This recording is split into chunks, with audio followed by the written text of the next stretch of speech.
Hello everyone. तो हम लोग डिस्कस कर रहे थे एडवांस वेल्डिंग के लेक्चर्स को। ये यूनिट फर्स्ट का पार्ट 6 है।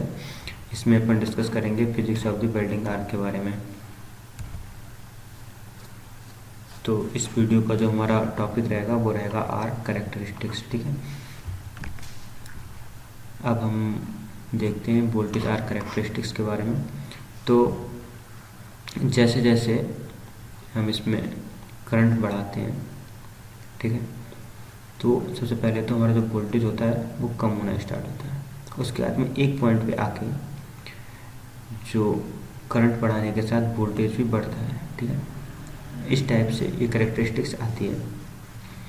अब जो स्टार्टिंग में ये गिरता है, इसकी वजह क्या है कि स्टार्टिंग में ये कम होता है, बाद में ये बढ़ता है। बढ़ना तो चाहिए ही इसे, लेकिन स्टार्टिंग में कम क्यों होता है?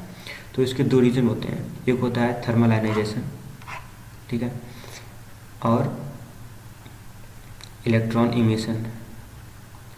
ठीक है, स्टार्टिंग में इलेक्ट्रॉन्स का इमिशंस होता है और थर्मल आयनाइजेशन होता है कैथोड पे।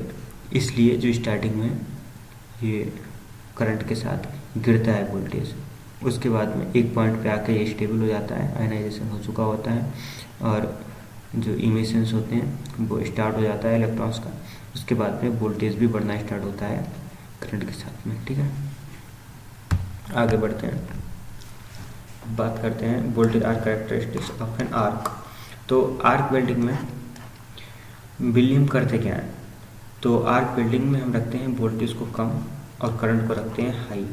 ठीक है, जिससे हमारी वेल्डिंग हो सके। इसमें हम कंज्यूमेबल या फिर नॉन कंज्यूमेबल इलेक्ट्रोड को यूज़ करते हैं एज आर रिक्वायरमेंट। ठीक है,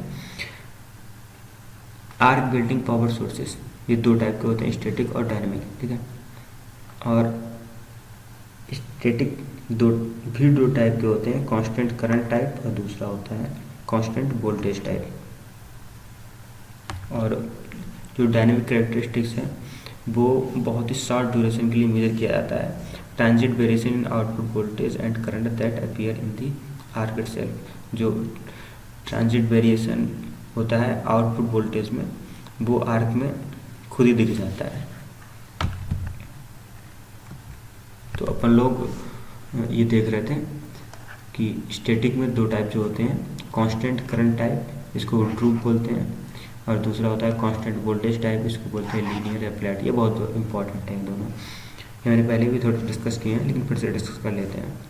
तो ये जो होता है ड्रूप टाइप या फिर कांस्टेंट करंट टाइप, इसमें क्या होता है कि करंट को लगभग कांस्टेंट मान लेते हैं। क्यों?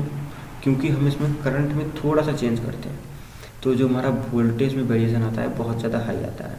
तो हम ऐसा मान लेते हैं कि जो करंट है वो लगभग स्टेबल रहेगा, और इसे कह देते हैं कांस्टेंट करंट टाइप। और सेम इसमें रखते हैं कांस्टेंट वोल्टेज। वोल्टेज में क्या होता है कि थोड़ा सा वोल्टेज में चेंज किया हमने, तो उसकी वजह से करंट में बहुत हाई चेंज आ जाता है। उसकी वजह से हम मान लेते हैं कि जो वोल्टेज है वो मतलब चेंज नहीं होगा, और उसे कह देते हैं कांस्टेंट वोल्टेज टाइप। ठीक है, तो इसका ग्राफ कांस्टेंट करंट टाइप का इस टाइप से आता है, कांस्टेंट वोल्टेज टाइप का इस टाइप से आता है ग्राफ। ओके, आगे बढ़ते हैं। अब अपन लोग थोड़ा डेप्थ में डिस्कशन करते हैं कांस्टेंट करंट पावर सोर्सेस के बारे में। ठीक है, कांस्टेंट करंट में कैसा आया था ग्राफ? ये इस टाइप से आया ग्राफ। ठीक है, और जो बाकी वोल्टेज और करंट के बीच में हमने ग्राफ खींचा था वो किस टाइप से आया? आर्क कैरेक्टरिस्टिक्स का इस टाइप से। इन दोनों को एक साथ ले लिया हमने। तो a change in the arc length will cause corresponding change in arc voltage and very small change in current। जो समझ गए होंगे। Electrode melting and metal deposition rate remain constant. ये इंपॉर्टेंट टर्म है इस पार्टिकुलर टॉपिक के, constant current power sources के। मतलब मेटल डिपोजिशन रेट सेम रहता है, इसीलिए हम इसको यूज़ करते हैं मेनली। ठीक है, greater tolerance to arc length variation, जो आर्क लेंथ काफ़ी वेरिएशन टॉलरेट कर लेगी है कांस्टेंट करंट पावर सोर्सेस। इसको हम लोग यूज़ करते हैं manual submerged metal arc welding में और गैस टंगस्टन आर्क वेल्डिंग में। आगे बढ़ते हैं। कांस्टेंट करंट पावर सोर्सेस, तो इसमें क्या करते हैं, प्राइमरीली कोटेड इलेक्ट्रोड्स को यूज़ करते हैं कांस्टेंट करंट में। Small change in amperage, amperage समझते हो, एम्पीरेज मतलब करंट, मतलब करंट में थोड़ा सा चेंज होगा, और correspond relative change in the voltage arc length, voltage में बहुत चेंज हो जाएगा, ये तो मैं बोल ही रखा है, ठीक है। The curve of the constant machine droops downward sharply often called drooper, ये भी मैंने बताया था आपको। In welding with coated electrode the amperage is set by the operator while the voltage is designed into the unit, मतलब operator अपने हिसाब से इसे सेट कर लेता है। The operator can vary the arc voltage by increasing and decreasing the arc length. देखो जो हमारा आर्क लेंथ होता है वो डायरेक्टली डिपेंड करता है किस पे, वोल्टेज पे। तो वोल्टेज को हमें बढ़ाना है या घटाना है तो आर्क लेंथ को घटा या बढ़ा के ऑपरेटर जो होता है वो उसे मेंटेन कर लेता है अपने हिसाब से, अपनी रिक्वायरमेंट के हिसाब से। आगे बढ़ते हैं। अब हम लोग बात करते हैं कांस्टेंट वोल्टेज पावर सोर्सेस की। तो इसका डिस्कशन हम पहले ही कर चुके थे। ये रहा वो फिगर, अगर एग्जाम में आता है तो ये वाला फिगर बना के आना, क्योंकि ये ईजी पड़ेगा आपको। तो अब देखते हैं, slide change in arc length cause a large change in current, discuss कर चुके हैं। So metal rate change rapidly in response, जो मेटल रेट है वो रेपिडली चेंज हो सकता है इसमें, ठीक है, इसमें कांस्टेंट वोल्टेज पावर सोर्सेस में। This has the effect of the self regulation, इसमें सेल्फ रेगुलेशन का इफेक्ट होता है। क्यों? Increasing the melting rate as the arc length is inadvertently shortened. देखो इनएडवर्टेंटली मीन्स होता है अनजाने में, अगर अनजाने में तुम्हारी जो आर्क लेंथ है वो कम हो गई है तो ये क्या करता है, मेल्टिंग रेट को बढ़ा देता है। तो इसका वाइस वर्सा भी पॉसिबल है, यानी अगर आपने मेल्टिंग रेट को बढ़ा दिया है तो ये क्या करता है, आर्क लेंथ को कम कर देता है, इसीलिए इसको बोलते हैं सेल्फ रेगुलेटरी, ठीक है। आगे बढ़ते हैं। अब बात करते हैं कांस्टेंट वोल्टेज पावर सोर्सेज की।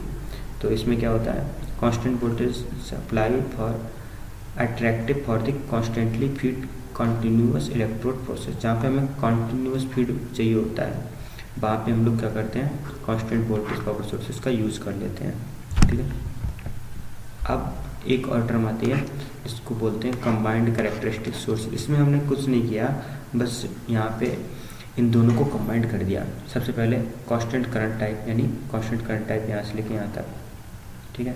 फिर एक ऐसा पॉइंट दिया, यानी ट्रिगर वोल्टेज दिया जिससे ये चेंज हो जाएगा, कांस्टेंट करंट से कांस्टेंट वोल्टेज में चेंज हो जाएगा। अभी कांस्टेंट वोल्टेज चेंज हो गया, ठीक है।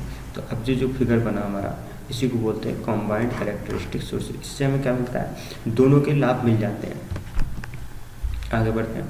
Utility of the variety of the process and are the actually a combination of the straight constant voltage और combined characteristic sources, ठीक। और ये यूजफुल होता है किसके लिए, shielded metal arc welding to assist starting, ठीक है, स्टार्टिंग में असिस्ट करने के लिए ये यूजफुल होता है हमारा, ये दोनों को मिला देना, ठीक है। अवॉइड इलेक्ट्रोड स्टिकिंग, जो इलेक्ट्रोड स्टक हो जाता है बेड पूल में, इसको ये अवॉइड करता है। In those cases where the builder is required to use shorter arc length, जब बिल्डर को बहुत ही शॉर्ट आर्क लेंथ यूज होती है तो वहाँ पे कई बार क्या होता है कि वो उससे वर्कपीस स्टक कर जाता है, तो उसको अवॉइड करता है ये कंबाइंड आर्क सोर्सेस का मेथड, ठीक है।